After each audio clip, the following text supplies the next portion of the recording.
والنور يهدي الحائرين ضياؤه. Menurut jumhurul ulama di kalangan mazhab Syafi'i, kurban untuk orang yang masih hidup. Nah, ini masih hidup. Jadi kurban, jadi misalkan begini, saya kurban kambing, tapi kurban ini saya niatkan kurban untuk bapak saya, tapi bapak saya masih hidup. Nah, ini bagaimana hukumnya? Kurban untuk orang yang masih hidup itu hukumnya sah dengan ketentuan bila ada izin dari orang yang saya kurban itu. Kurban untuk mayit itu hukumnya tidak sah. Nah, ini menurut mazhab Imam Syafi'i tidak sah kecuali jika memang ada wasiat sebelumnya. Beda dengan pendapat Imam Ar-Rafi'i. Pendapat Imam Ar-Rafi'i itu bahwa kurban untuk mayit atas nama mayit yang sudah meninggal dunia itu hukumnya sah meskipun tanpa wasiat. Kenapa? Karena kurban itu termasuk bagian dari sedekah. Jadi kurban itu ya sama hukumnya dengan sedekah. Maka di atas namakan siapapun sekalipun orang meninggal maka hukumnya tersebut sah. Berbeda dengan tadi menurut Ibnu Hajar bahwa menurut Imam dalam kalangan mazhab Imam Syafi'i, berkurban atas nama orang lain itu hukumnya kalau masih hidup itu hukumnya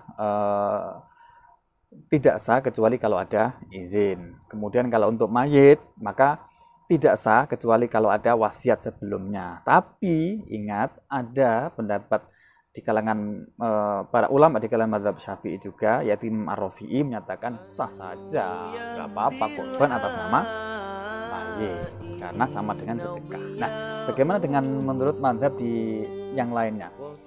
Menurut mazhab Hanafi dan mazhab Hambali, ini kurban untuk mayit itu sah secara mutlak meskipun tanpa wasiat, berwasiat pokoknya sama mutlak. Nah, kurban untuk orang yang masih hidup itu juga sah secara mutlak tanpa izin sekalipun. Wah, ini malah lebih enak lagi nih mazhab Hanafi dan Hambali ini.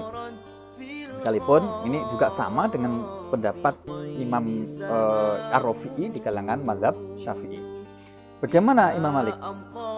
Nah, menurut Imam Malik, kurban untuk mayit itu sah dan hukumnya makruh jika tidak ada penentuan hewan kurban saat dia masih hidup, baik dengan sigot nazar atau sigot penentuan.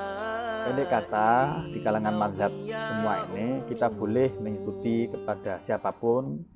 Ya, terserah dengan kondisi kita ikut kepada mazhab Hanifi, monggo. Ikut kepada mazhab Syafi'i, monggo. Ikut kepada mazhab Maliki, monggo. Itulah enaknya kita cara beragama dengan menggunakan mazhab.